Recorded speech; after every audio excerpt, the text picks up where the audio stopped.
24 বছর আগে এই ধর্মতলাতে 21শে জুলাই আজকের আমাদের বাংলার মুখ্যমন্ত্রী তথা বাংলাকে যিনি নতুন করে গড়ছেন সেই মমতা ব্যানার্জি তৎকালীন যুব কংগ্রেসের সভানেত্রী ছিলেন। মমতা ব্যানার্জি সেদিনকে ডাক দিয়েছিলেন যে নো আইডেন্টিটি নো ভোট, অর্থাৎ কাদের ভোটার পরিচিতিপত্র না থাকলে কেউ ভোট দিতে পারবে না। এই ডাক মমতা বন্দ্যোপাধ্যায় দিয়েছিলেন। এছাড়া বামফ্রন্টের সার্বিক ব্যর্থতা সহ আরও অন্যান্য অনেক কারণে সেদিন কলকাতার রাজপথটা মমতা ব্যানার্জির নেতৃত্বে তৎকালীন বাম বিরোধী মানুষের পায়ে পায়ে কলকাতা স্তব্ধ হয়ে গেছিল। সেই সময় তৎকালীন বামপন্থী সরকার তাদের পুলিশ গুলি চালিয়ে হত্যা করেছিলেন আমাদের 13 জন সহকর্মীকে। আহত হয়েছিলেন মমতা ব্যানার্জি সহ আরও অসংখ্য মানুষ। কিন্তু একটা কথা জানুন, সেদিন মমতা বন্দ্যোপাধ্যায় বুঝেছিলেন এবং যে ডাকটা দিয়েছিলেন ডাকটা ছিল যে নো আইডেন্টিটি নো ভোট। আমরা বলি শহীদের রক্ত হবে না কেউ ব্যর্থ।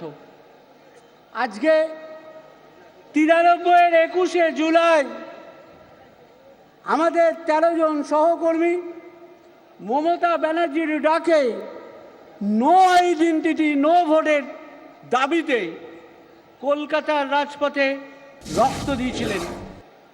মমতা ব্যানার্জির সেই ডাক শহীদের রক্ত কিন্তু ব্যর্থ হয়নি।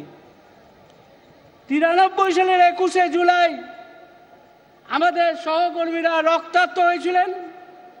আর 94 সালেই ভারতবর্ষের নির্বাচন কমিশন, ভারতবর্ষের সরকার তারা বলেছিলেন যে আগামী বছরে ভারতবর্ষের যে 82 কোটি মানুষ নির্বাচনে অংশ নেবে তাদের ক্ষেত্রে পরিচয়পত্র একদম ম্যান্ডেটরি করা হবে। তাই মমতা ব্যানার্জি ডাক দিয়েছিলেন, সেই ডাকে শহীদের রক্ত কিন্তু ব্যর্থ হয়নি।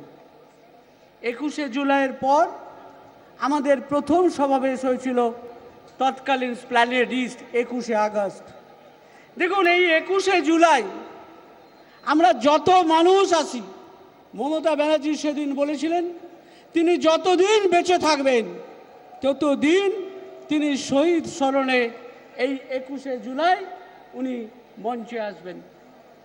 আজকে সেই শহীদ স্মরণে আজকে এই সমাবেশ। মমতা ব্যানার্জি নির্বাচনে জেতার পর প্রকাশ্যে আপনাদের সামনে বক্তৃতা করবেন। বাংলার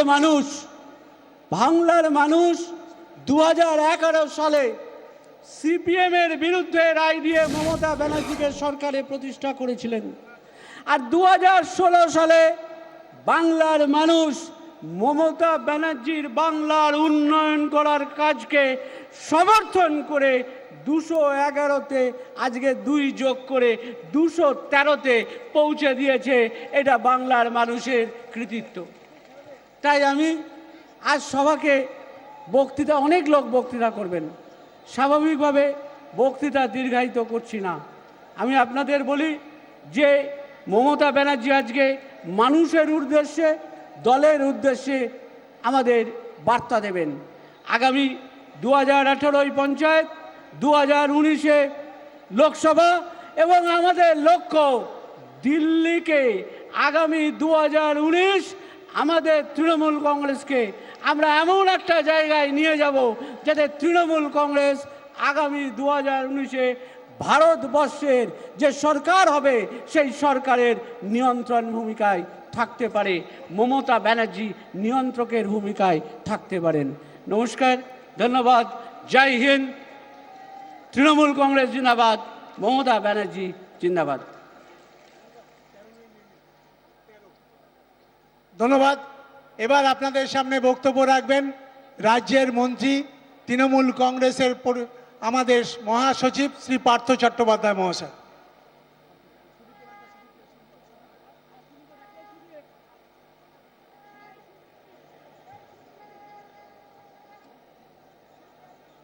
সভার সভাপতি সুব্রত বক্সী, রাজ্য তৃণমূল কংগ্রেসের নেতৃবৃন্দ, জনপ্রতিনিধিবৃন্দ, কলাকুশলীরা যারা মঞ্চে আছেন, বিশিষ্টজনেরা ও আমার সামনে উপস্থিত এই রাজ্য থেকে আগত লক্ষ লক্ষ কর্মী সমর্থকরা, যারা না থাকলে মমতা বন্দ্যোপাধ্যায়ের বিরুদ্ধে যে কুৎসা, যে মিথ্যাচার, যে অপপ্রচার হয়েছিল, একদিকে সিপিএম এবং তার বাহন কংগ্রেস, অন্যদিকে বিজেপি এবং সংবাদ মাধ্যমের একাংশ এই চতুর্মুখী প্রচারের বিরুদ্ধে আমাদের কর্মীরা, আমাদের সমর্থকেরা, শুভানুধ্যায়ীরা তারা বুক চিতিয়ে লড়াই করেছেন। আজকে যারা এসেছেন কিংবা যারা আসেননি বা দূরে দাঁড়িয়ে আছেন, আসতেই পারছেন না লক্ষ লক্ষ লোকের ভিড়ে, আমি সবাইকেই সেলাম জানাই, অভিনন্দন জানাই। আপনারা না থাকলে তৃণমূল কংগ্রেস এত বড় মাপে জয়ী হতে পারত না। আমি আপনাদের কাছে একটা আবেদন জানিয়েই আমার বক্তব্যকে শেষ করব। আমাদের দ্বিতীয়বার মামাটি মানুষের আশীর্বাদ দোয়াতে আমাদের যে সরকার মমতা বন্দ্যোপাধ্যায়ের নেতৃত্বে, আমাদের দলের সভানেত্রীর নেতৃত্বে বাংলা জুড়ে প্রথম 5 বছরের যে উন্নয়নের কর্মকাণ্ড, তা স্বাস্থ্যেই হোক, তা শিক্ষাই হোক, তা শিল্পেই হোক, তা কৃষিতেই হোক, তা রাস্তাঘাটের উন্নয়নেই হোক, তা শিশু সাথী, সবুজ সাথী, 2 টাকা দরে চাল, প্রায় প্রতিটি ক্ষেত্রে, পঞ্চায়েত 100 দিনের কাজ, প্রতিটি ক্ষেত্রে মমতা বন্দ্যোপাধ্যায়ের নেতৃত্বে গ্রাম বাংলা জুড়ে, শহর জুড়ে উন্নয়নের কাজ হয়েছে। সেই কাজের ধারাকে অব্যাহত রাখতে আরও যে সকল মানুষের আওতায় আসেনি তাদেরকে নিয়ে আসার জন্য আজকে মমতা বন্দ্যোপাধ্যায়ের দিক নির্দেশ দেবেন। আমি সহকর্মীদের কাছে কথা বলবো যে তার নির্দেশ, তার যে উন্নয়নের দিশা, তার যে সাংগঠনিক নিয়মানুবর্তিতার কথা তিনি বলছেন, আমাদের বেশিরভাগ সদস্যই, প্রায় 99% সদস্যই আদর্শ মেনে চলে। যে 2-4 জন আমাদের দলের ভাবমূর্তিকে নষ্ট করবার চেষ্টা করে, তারা যেন এটুকু মনে রাখে দলের নেত্রীর নাম মমতা বন্দ্যোপাধ্যায়, এখানে আদর্শচ্যুতদের কোনো স্থান নেই। আমি এই কথা বলে সকলকে আবার ধন্যবাদ জানিয়ে আমি আমার বক্তব্য শেষ করছি। আপনারা ভালো থাকুন। তৃণমূল কংগ্রেস জিন্দাবাদ, মমতা বন্দ্যোপাধ্যায় জিন্দাবাদ। ধন্যবাদ পার্থ চট্টোপাধ্যায় মহাশয়কে। এবার আপনাদের সামনে বক্তব্য রাখবেন তৃণমূল কংগ্রেস ধীরে ধীরে বাংলার সার্বিকভাবে মানুষের সমর্থনের পর বাংলার বাইরে পা রাখতে চলেছে।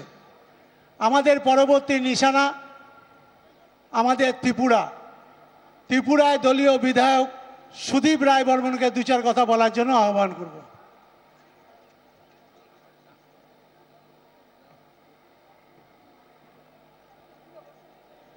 নমস্কার।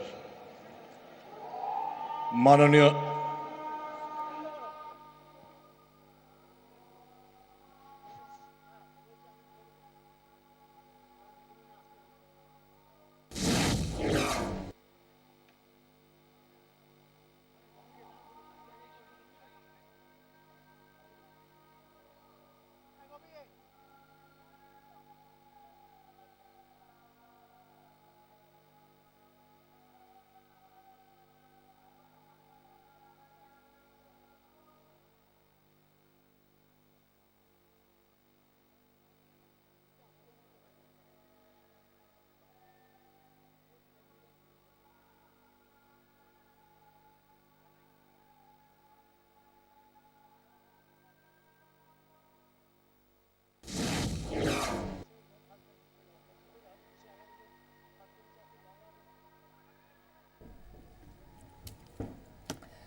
সভামঞ্চ থেকে আপনারা দেখছিলেন ত্রিপুরার বিধায়কের বক্তব্য, কিন্তু এই মুহূর্তে আজান চলছে, তাই সাময়িকভাবে তিনি বন্ধ রেখেছেন। সভাস্থলের কাছে আমাদের প্রতিনিধিরা রয়েছেন। কমলিকা সেনগুপ্ত এই মুহূর্তে রয়েছে। কমলিকা, আজকে 21-এর মঞ্চ যতটা গৌরবের তৃণমূলের কাছে, ঠিক ততটাই বড় ধাক্কা খেলো বিরোধী বাম এবং কংগ্রেস।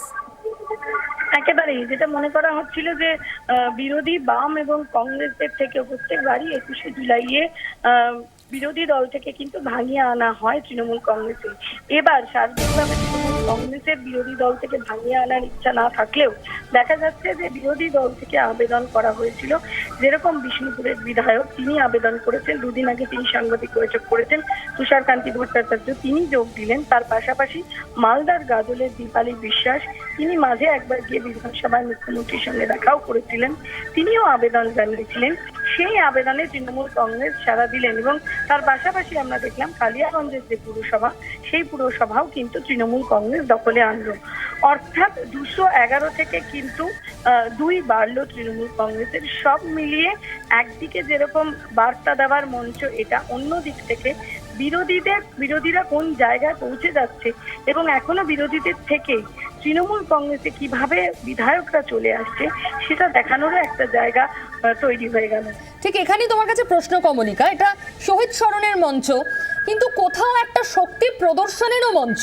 সেই জায়গাটা একেবারে শুরুতেই প্রথম রাতেই বেড়াল মারার মতো খুব কঠিনভাবে ধাক্কাটা দিয়ে দিল তৃণমূল কংগ্রেস। একেবারেই, এবং এটাও তৃণমূল কংগ্রেসের তরফ থেকে 2-3 দিন ধরে এবং বেশ কয়েকদিন ধরে দেখানো হচ্ছিল যে যারা আসতে চাইছে তাদের নিতে কিন্তু সেভাবে তৃণমূল কংগ্রেস ইচ্ছুক নয়, এবং সেখান থেকে দাঁড়িয়ে তারা আবেদন জানিয়েছেন। তাদের আবেদনে শেষ অবধি সাড়া দিয়েছে তৃণমূল কংগ্রেস। সেইভাবে কিন্তু গোটা বিষয়টাকে সামনে রাখা হচ্ছে। অর্থাৎ বিরোধীদের তেমন কিন্তু গুরুত্ব না দিলেও বিরোধী শিবির থেকে এখনো যে ভেঙে শাসক দলে আসছে, সেই জায়গা থেকে দাঁড়িয়ে শক্তি প্রদর্শন যে তারা দেখাতে পারলো, তার একটা হাসি কোথাও না কোথাও এই 21শে জুলাইয়ের মঞ্চে শীর্ষ নেতৃত্বের মধ্যে দেখা গেল। কমলিকা, তাহলে 211 থেকে বেড়ে আজকের পর হলো 213। কিন্তু প্রিয়, এখানে একটা বিষয় রয়েছে যে এই যে দুজন বিধায়ক আসছে, এই দুজন বিধায়ককে আবার উপনির্বাচন করতে হবে কিনা, সেই উপনির্বাচন করার পর সেখানে তাদের ভোট ইলেকশন লড়ে তাদের আসতে হবে কিনা, সেই বিষয়টা নিয়ে তৃণমূল কংগ্রেস অবশ্যই খতিয়ে দেখবে। তবে আজকের দিনে দাঁড়িয়ে যেগুলো বিধায়ক এসছে সব মিলিয়ে 213, অর্থাৎ 2 বেড়েছে, এমনটা কিন্তু সহসভাপতি নিজের ভাষণেও বললেন। কমলিকা, শক্তি প্রদর্শনের কথাই যখন হচ্ছে, ভিড়ের নিরিখে সেটা কতটা করে উঠতে পারলো তৃণমূল কংগ্রেস? দেখো, একেবারে ঐতিহাসিক 21শে জুলাই সাংবাদিক হিসেবে প্রত্যেক বছরই কিন্তু আমরা কভার করি, কিন্তু সেখান থেকে দাঁড়িয়ে সকাল থেকে যেই ট্রেনটা আমরা দেখছিলাম যে সকাল 8:30টার সময় যে সমস্ত রাস্তা, ধর্মতলা স্ট্রিট, লেনিন সরণি, এগুলো সকাল 8:30টার সময় কোনোদিন বন্ধ হয়ে যায় না। সেখান থেকে দাঁড়িয়ে এখন এখানে যেখানে আমরা দাঁড়িয়ে রয়েছি, এখান থেকে বিড়লা প্ল্যানেটোরিয়াম একেবারে কিন্তু ভরে গেছে। 21শে জুলাই প্রত্যেকবারই খুব ভিড় হয়, কিন্তু এবারের টার্গেট ছিল নেতাদের কাছে এবং বিশেষ করে তৃণমূল যুব কংগ্রেসের কাছে যে অন্য প্রত্যেকবারের যে রেকর্ড, সেই রেকর্ড যেন এবার ছাড়িয়ে যায়। কারণ 211, কারণ তারা জিতেছে, কারণ তাদের সেকেন্ড ইনিংস। সুতরাং সেখান থেকে দাঁড়িয়ে আমরা দেখতে পাচ্ছি যে সেই রেকর্ড কিন্তু তৃণমূল কংগ্রেস যে টার্গেট নিয়েছিল তা তৃণমূল কংগ্রেস ভেঙে ফেলেছে। কারণ এখান থেকে বিড়লা প্ল্যানেটোরিয়াম শুধুমাত্র লোক দেখা যাচ্ছে, এবং যে নিরিখে বোঝা যায় যে আগের বারের রেকর্ড কিভাবে তারা ভুললেন, অর্থাৎ রাস্তা কিন্তু এবার অনেক আগে থেকে বন্ধ, অবরুদ্ধ, এবং অনেক আগে থেকে রাস্তা বন্ধ করে দেওয়া শুরু হয়েছে একেবারে সকাল 8:30 থেকে। কমলিকা, মুখ্যমন্ত্রী মমতা বন্দ্যোপাধ্যায় কতক্ষণে সভামঞ্চে আসছেন, কোনো খবর? দেখো, আমরা যেটা জানতে পারছি যে 1টার কাছাকাছি মুখ্যমন্ত্রী তিনি আসবেন, এবং তারপর এখন যেরকম মুকুল রায় পার্থ চট্টোপাধ্যায় বলেছেন, অভিষেক বন্দ্যোপাধ্যায় বলবেন, এবং তারপরে মুখ্যমন্ত্রী এসে পৌঁছবেন 1টা নাগাদ, এবং তারপরেই মুখ্যমন্ত্রী এখান থেকে, দলনেত্রী এখান থেকে 21শে জুলাই তার বক্তব্য রাখবেন। কমলিকা, এখনো কি লোকজন আসছেন? এখনো ক্রমেই বাড়ছে কলেবর? একেবারেই, এখনো কিন্তু বিভিন্ন জায়গা থেকে, গোটা ধর্মতলা অবরুদ্ধ হয়ে গেছে, কিন্তু এখনো বিভিন্ন জায়গা থেকে সমস্ত খবর আসছে যে বিভিন্ন শিয়ালদা থেকে, হাওড়া থেকে, স্ট্যান্ড রোড থেকে, রেড কোর্সের থেকে এখনো কিন্তু বিভিন্ন জায়গা থেকে মিছিল এসে চলছে। এবং যেটা ইনস্ট্রাকশন দেওয়া হচ্ছিল যে যেহেতু কলকাতা শহরে ঢোকার পর যানবাহন তেমন চলাচল করবে না, সুতরাং যে যেখানে আটকে যাচ্ছে সেখান থেকে হেঁটে কিন্তু 21শে জুলাইয়ের মঞ্চের কাছে আসছে। কারণ কেউ আরেকবার বলেছি এবার টার্গেট ছিল যে অন্য প্রত্যেকবারের যে রেকর্ড সেই রেকর্ড এবার ভাঙতে হবে। যুব তৃণমূল কংগ্রেসের দায়িত্বে গোটা জিনিসটা ছিল, কারণ 211 এবং তার জন্য এখনো কিন্তু আমরা দেখতে পাচ্ছি প্রত্যেকবারই 21শে জুলাই মমতা বন্দ্যোপাধ্যায় যখন বলেন তখনও কিন্তু যেরকম মিছিল আসে তার থেকে কিন্তু বেশি মিছিল এবার দেখা যাচ্ছে। কমলিকা, আবার যদি আমরা ভাঙনের প্রসঙ্গে ফিরে আসি, তুষারকান্তি ভট্টাচার্য, দীপালি বিশ্বাস যেমন দুটো বিরোধী দলের বিধায়ক, একই সঙ্গে আমরা দেখছি কালিয়াগঞ্জ পুরসভার ভাইস চেয়ারম্যান কার্তিক পাল, তিনি শুধু একজন সাধারণ কংগ্রেস কর্মী নন, তিনি দীপা দাসমুন্সির অত্যন্ত ঘনিষ্ঠ এবং দীর্ঘদিনের পরিচিত, একসঙ্গে রাজনীতি করেছেন হিসেবেই তিনি এলাকায় জানেন সবাই তাকে। এটাকে কোথাও একটা বেছে বেছে টার্গেট করে সেখানে হিট করা, এই কাজটা তৃণমূল কংগ্রেস করছে। একেবারে, কারণ আমরা যদি দেখি কালিয়াগঞ্জ থেকে যেরকম যোগদান করলো কালিয়াগঞ্জ পুরসভা তৃণমূল কংগ্রেসের হয়ে গেল, তার পাশাপাশি আমরা দেখছি খড়গপুরের থেকেও কিন্তু বেশ কিছু কাউন্সিলর জয়েন করলো, পুরুলিয়া থেকে কিন্তু বেশ কিছু কাউন্সিলর জয়েন করলো, এবং শিলিগুড়ি পুরসভাও কিন্তু তৃণমূল কংগ্রেসের টার্গেটে রয়েছে।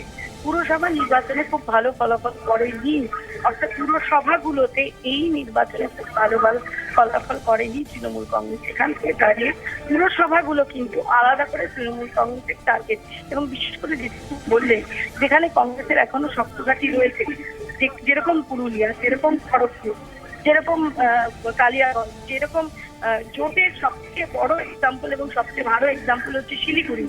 শিলিগুড়িও কিন্তু তৃণমূল কংগ্রেসের টার্গেটে রয়েছে, এবং আমাদের কাছে যে খবর আছে যে আগস্ট মাসে কিন্তু শিলিগুড়ি পুরো ভোটও ভেঙে দেওয়ার প্ল্যানিং করছে তৃণমূল কংগ্রেস। সেখান থেকে দাঁড়িয়ে বিধায়কদের থেকেও কিন্তু এই যে পুরসভাগুলো নিজেদের আয়ত্তে নিয়ে আসা, নিজেদের দখলে নিয়ে আসা, সেটা কিন্তু আরো বড় টার্গেট তৃণমূল কংগ্রেসের কাছে ছিল। অনেক ধন্যবাদ কমলিকা, আমরা আবার পরে তোমার সঙ্গে কথা বলবো।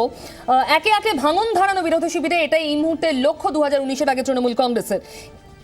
আমাদের সঙ্গে এই মুহূর্তে রয়েছেন আমাদের মালদার প্রতিনিধি রণজয় সিংহ, তার সঙ্গে আমরা কথা বলবো। রণজয়, দীপালি বিশ্বাস গাজলের সিপিএম এর বিধায়ক, তিনি 21-এর মঞ্চে আবেদন নিয়ে বসে আছেন, তিনি তৃণমূল কংগ্রেসে যোগ দেবেন, কেন এই ভাঙন মালদা সিপিএম এ? এই জেলার সিপিএম এর অস্তিত্ব রয়েছে মূলত গাজল এবং হবিবপুর, এই অঞ্চলগুলোতে অস্তিত্ব রয়েছে, এবং এই অঞ্চলের বিগত বছর ধরেই কিন্তু ভাঙন শুরু হয়েছে। এই পঞ্চায়েত নির্বাচনেও দেখা গেছে এই গাজল পঞ্চায়েত সমিতি সিপিএম দখল করার পর সেই পঞ্চায়েত সমিতির সমস্ত মেম্বার কিন্তু তৃণমূল কংগ্রেসে যোগ দেন, এবং পরবর্তীকালে সেই তৃণমূল কংগ্রেসের পঞ্চায়েতে গঠিত হয়। এবং এই সিপিএম এর ভাঙনের পিছনে যে কারণ রয়েছে, জেলা নেতৃত্বের ওপর ক্ষোভ, যেহেতু জেলা নেতৃত্বে সেভাবে সিপিএম দলকে পরিচালিত করছে, নতুন কোনো মুখকে তুলে আনা হচ্ছে না, পুরোনো সাংগঠনিক কর্মী যারা রয়েছেন তাদের দিয়েই দল পরিচালনা করানো হচ্ছে, এবং দল কিভাবে চলবে, কোন নির্দেশিকায় চলবে তার কোনো পথ নির্দেশিকা তৈরি হচ্ছে না। রণজয়, তোমাকে অনেক ধন্যবাদ, পরে কথা বলবো। ধন্যবাদ সুদীপ রায় বর্মন মহাশয়কে। এবার আপনাদের সামনে বক্তব্য রাখার জন্য আহ্বান করব রাজ্যের আর এক মন্ত্রী, প্রাক্তন যুব কংগ্রেসের সভাপতি শুভেন্দু অধিকারী মহাশয়। আচ্ছা, কেউ উঠে পড়বেন না প্লিজ, বসে যান, কেউ ঠেলে ঢুকবেন না প্লিজ, হাত জোর করে বলছি, কেউ ঠেলে ঢুকবেন না, বসে পড়ুন, পেছনের লোকেরা ওরকম ভাবে ঢুকবেন না প্লিজ, কেউ উঠবেন না প্লিজ, প্লিজ বসে পড়ুন, আর এগোবেন না, যে এগোচ্ছেন আর এগোবেন না, প্লিজ এগোবেন না, বসে পড়ুন।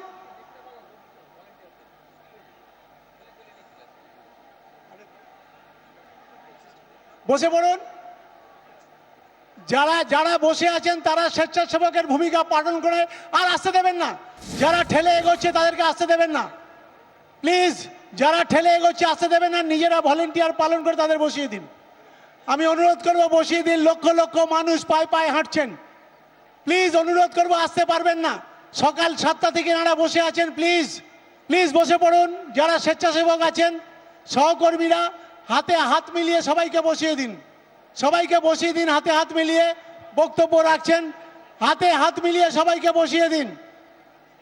বক্তব্য রাখছেন শুভেন্দু অধিকারী।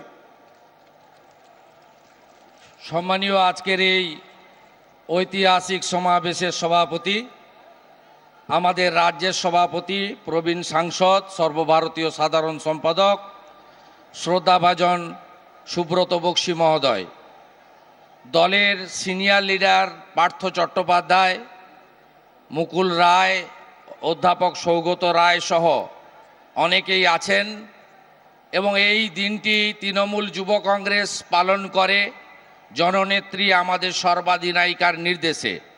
তার সভাপতি ভাতৃপ্রতিম, যুবর সভাপতি তরুণতম সাংসদ অভিষেক বন্দ্যোপাধ্যায় সহ মঞ্চে উপবিষ্ট সম্মানীয় অতিথিবৃন্দ, সাংসদগণ, মাননীয় মন্ত্রী বিধায়কবৃন্দ এবং শহীদ পরিবারের সদস্যবৃন্দ, প্রত্যেককে যথাযথ সম্মান জানাই এবং আজকে এই ঐতিহাসিক দিনে জননেত্রী মমতা বন্দ্যোপাধ্যায়ের কথা শোনার জন্য গোটা কলকাতার রাজপথ, বৃহত্তর কলকাতা বলা যেতে পারে, গোটা কালো মানুষের মাথায় ছেয়ে গেছে।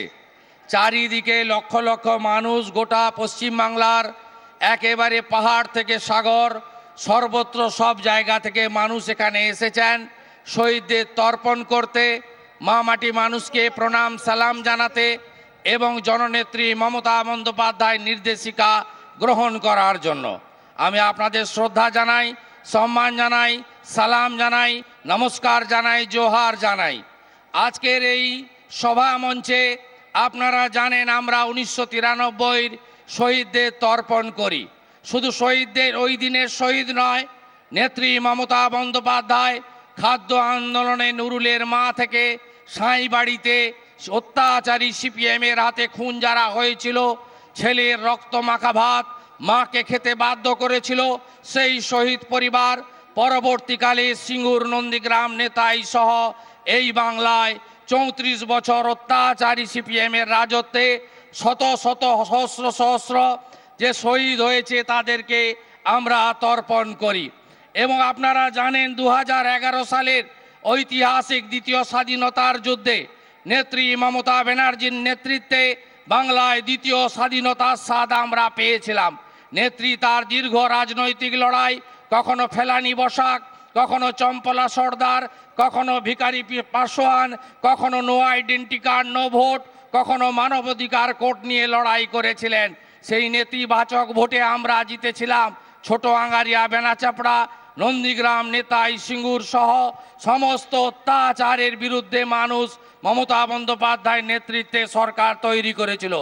আর এবারে 2016 সাল, একদিকে একজন মহিষী নারী, তাকে আটকানোর জন্য কংগ্রেস, যে কংগ্রেসের বিরুদ্ধে সিপিএম ইন্দিরা গান্ধীকে ডাইনি বলতো, রাজীব গান্ধীকে বফোর্স গান্ধী বলতো, সেই সিপিএম জল্লাদ সিপিএম এর সঙ্গে কংগ্রেস হাত মিলিয়েছিল। আর সঙ্গে ভারতীয় জনতা পার্টি ভবানীপুরে তাদের প্রার্থী চন্দ্র বসু প্রকাশ্য সভায় দাঁড়িয়ে বললেন, আমাকে ভোট দেবেন না, জোটের প্রার্থী আপনারা দীপা দাস মুন্সিকে ভোট দেন। কংগ্রেস, সিপিএম, বিজেপি একটি বৃহৎ সংবাদপত্র, সংবাদ মাধ্যম গোষ্ঠী আর তার সঙ্গে নির্বাচন কমিশন একসঙ্গে মমতা ব্যানার্জিকে আটকাতে গেছিল। আটকাতে আপনারা দেননি, আপনারা জিতিয়েছেন মমতা ব্যানার্জিকে। জিতেছে সবুজ সাথী, জিতেছে কন্যাশ্রী, জিতেছে খাদ্য সাথী, জিতেছে উন্নয়ন। আর হেরে গেছে ওরা।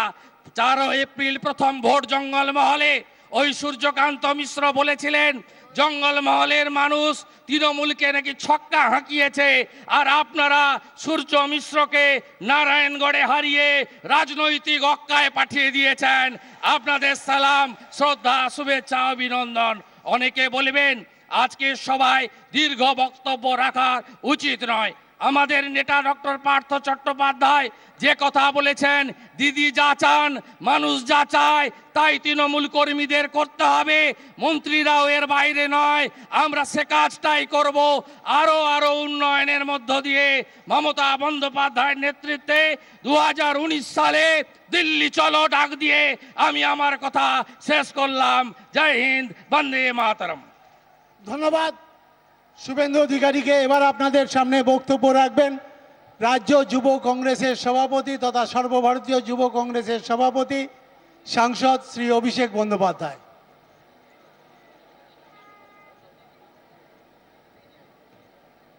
একটু বাঁদিকে বসে পড়বেন, ওখানে প্লিজ। আজকের সভার সভাপতি, রাজ্য তৃণমূল কংগ্রেসের সভাপতি সুব্রত বক্সী থেকে শুরু করে মুকুল রয়, দলের মহাসচিব পার্থ চট্টোপাধ্যায় থেকে শুরু করে সভামঞ্চে উপস্থিত রাজ্যসভা লোকসভার সাংসদগণ, বিধানসভার বিধায়কগণ থেকে শুরু করে ব্লকের সভাপতি, জেলা সভাপতি, জেলা পরিষদের সভাধিপতি থেকে শুরু করে দলের সমস্ত পদাধিকারী, নির্বাচিত জনপ্রতিনিধি এবং সর্বোপরি যে সংখ্যায় মানুষ আজকে এখানে সমবেত হয়েছে, জাগ্রত হয়েছে, ঐক্যবদ্ধ হয়েছে, সংগঠিত হয়েছে, আমি আপনাদের নতমস্তকে প্রণাম করে সালাম জানিয়ে, কৃতজ্ঞতা জানিয়ে আমি আমার দুটো কথা শুরু করতে চাই। এবং যেভাবে আজকে আপনারা নতুন ইতিহাস তৈরি করেছিলেন, আজকে আমি ব্যক্তিগতভাবে মনে করি কলকাতার রাজপথ শুধুমাত্র ধর্মতলায় নয়, এই জনসভার জায়গা কলকাতার ব্রিগেডেও হতো না, তৃণমূল কংগ্রেসের কর্মীরা প্রমাণ করে দিয়েছে। এই সেই জায়গা যেখানে 2 বছর আগে দাঁড়িয়ে ভারতীয় জনতা পার্টির নেতা কর্মীরা বলেছিল ভাগ মমতা ভাগ, ভাগ তৃণমূল ভাগ। 2016 নির্বাচনের পর বাংলার মানুষ এদের বড়া ভাতে ছাই দিয়ে, মুখে চুনকালি ঘষিয়ে বাংলা থেকে ঝেঁটিয়ে বিদায় করে দিয়েছে, কোনো অস্তিত্ব এদের রাখেনি। আমি আপনাদের অনুরোধ জানাতে চাইব, মাথায় রাখবেন যেভাবে লড়াই আমরা করেছিলাম 21শে জুলাইয়ের আন্দোলন নিয়ে নতুন করে আপনাদের বলার কোনো অবকাশ নেই। 21 মানে লড়াই, 21 মানে আন্দোলন, 21 মানে সংগ্রাম। ওপার বাংলায় 21 মানে ভাষা দিবসের আন্দোলন হিসেবে প্রতিষ্ঠিত হয়েছিল, আর এখানে গণ আন্দোলন 21শে জুলাই স্মরণ করলে আমাদের প্রাণ উদ্বেলিত হয়ে যায়। আমি শুধু আপনাদের বলতে চাইব, যেভাবে আমাদের কর্মীরা মাথা নত করেনি, মানুষের জন্য প্রাণ দিয়ে, জীবন দিয়ে, রক্ত দিয়ে কাজ করেছে, আমরা একইভাবে দৃঢ় প্রতিজ্ঞ হয়ে মানুষের জন্য কাজ করব। আজকে সংবাদ মাধ্যমের অনেকেই গেল রব তুলেছিল, সেই সংবাদ মাধ্যমের প্রায় রাজ্যের সকল প্রতিনিধিরা এখানে উপস্থিত আছে। আমি আপনাদের অনুরোধ করব, জোরে করতালি দিয়ে সংবাদ মাধ্যমদের একবার জোরে ধন্যবাদ ও অভিনন্দন জানান। এত কুৎসা, এত অপপ্রচার, এত মিথ্যাচারের পরেও আজকে তৃণমূল কংগ্রেস একা লড়ে 49 বছর পর 211টি আসনে জয়যুক্ত হয়েছে। আর আজকে ইতিমধ্যেই আপনারা দেখেছেন গাজলের এমএলএ এবং বিষ্ণুপুরের এমএলএ আমাদের উন্নয়নে সামিল হয়েছে, তাই সংখ্যাটা আজ থেকে 211 নয়, 213। দীপা দাসমুন্সি মমতা বন্দ্যোপাধ্যায়ের সাথে লড়তে ভবানীপুরে নেমেছিল, নিজের বাড়ি সামলাতে পারে না, কালিয়াগঞ্জের বোর্ড তৃণমূল দখল করলো, তিনি নিজের গড় সামলাতে পারে না, তিনি আবার ময়দানে নেমেছেন মমতা বন্দ্যোপাধ্যায়ের সাথে যুদ্ধ করতে। আমি আপনাদের অনুরোধ জানাবো, মাথায় রাখবেন আমাদেরকে সকলকে ঐক্যবদ্ধ হয়ে এই 13 জন তরতাজা যুবক যাদের রক্তে আজকে এই কলকাতার রাজপথ 1993 সালে রঞ্জিত হয়েছিল, সেই বন্দন দাস, অসীম দাস, মুরারি চক্রবর্তী, শ্রীকান্ত শর্মা, কল্যাণ ব্যানার্জি, মোহাম্মদ খালেক, ইনু থেকে শুরু করে যারা প্রাণ দিয়েছিল, তাদের প্রতি শ্রদ্ধা জানিয়ে আমাদের প্রতিজ্ঞা করতে হবে যে আগামী 2018-19-এ যে কটা সিপিএমের আবর্জনা, ছাইপাস আর জঞ্জাল এদিক ওদিক ছড়িয়ে ছিটিয়ে পড়ে আছে, এদেরকে যেন দূরবীন দিয়েও আর বাংলার মানুষ দেখতে না পায়। আপনারা এটা সকলে মিলে শপথ এবং অঙ্গীকারবদ্ধ হয়ে আজকে এই সভা থেকে ফেরত যাবেন। আমি ব্যক্তিগতভাবে মনে করি কংগ্রেসের কর্মীরা, শুভানুধ্যায়ীরা, নেতারা, সৈনিকেরা অত্যন্ত দূরদর্শী এবং বিচক্ষণ। তার কারণ হচ্ছে কলকাতার যখন পার্ক সার্কাসের ময়দানে নির্বাচন সমাপ্তি হওয়ার আগে তারা সভা করেছিল, সেই সভায় বুদ্ধ ভট্টাচার্য এবং রাহুল গান্ধীর গলায় কংগ্রেসের কর্মীরা সাদা রজনীগন্ধার মালা পরিয়ে দিয়েছিল। সাধারণত আমরা জানি আমাদের সমাজে কেউ যদি দেহত্যাগ করে বা মারা যায়, তার গলায় বা তার সমাধিতে সাদা মালা পরানো হয়। তারাও প্রমাণ করেছিল যে জোটের অকাল প্রয়াণে তারা সকলেও গভীরভাবে শোকাহত, এবং তাই শুভ কাজে আর তারা দেরি করেনি, তাদেরকে মালা পরিয়ে তাদের নেতা কর্মীরাই বর্জন করে দিয়েছে।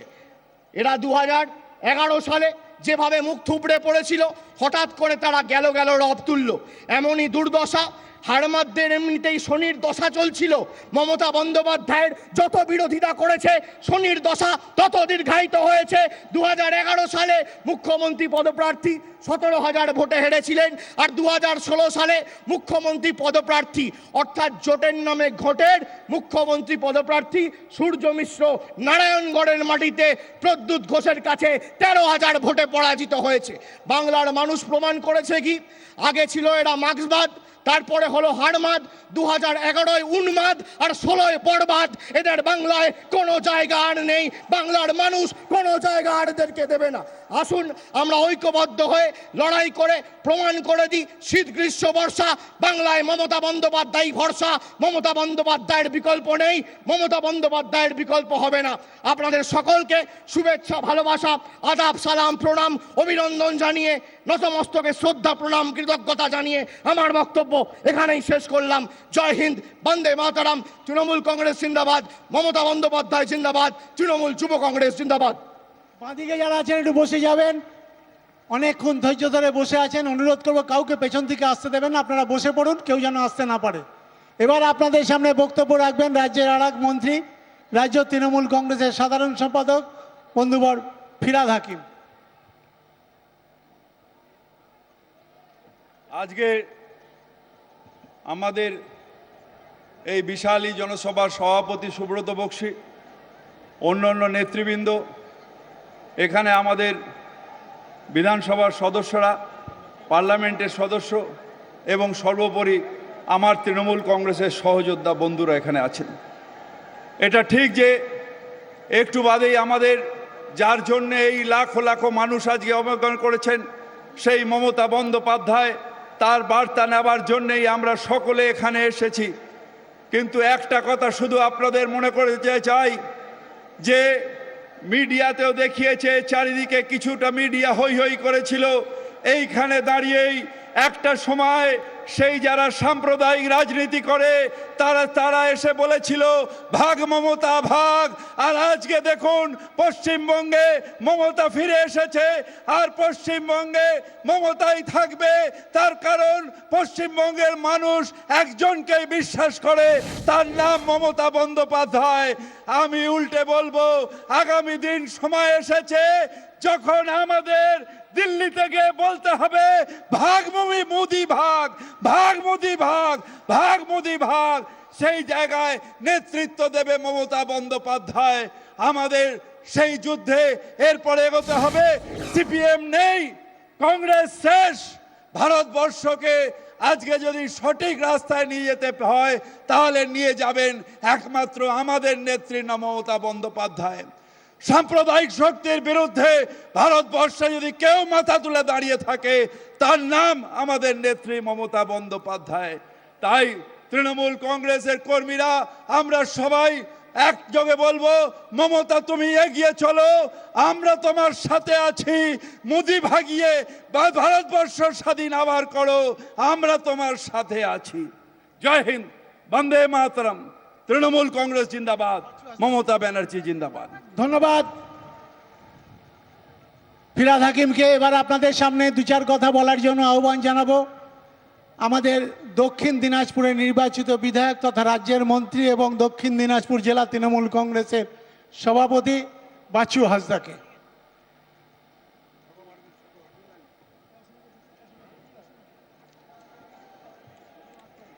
নমস্কার। আজকের 21শে জুলাইয়ের যে সভা, এই সভার আজকের যে যিনি সভাপতি তথা পশ্চিমবঙ্গ তৃণমূল কংগ্রেসের সভাপতি সহ আজকের এই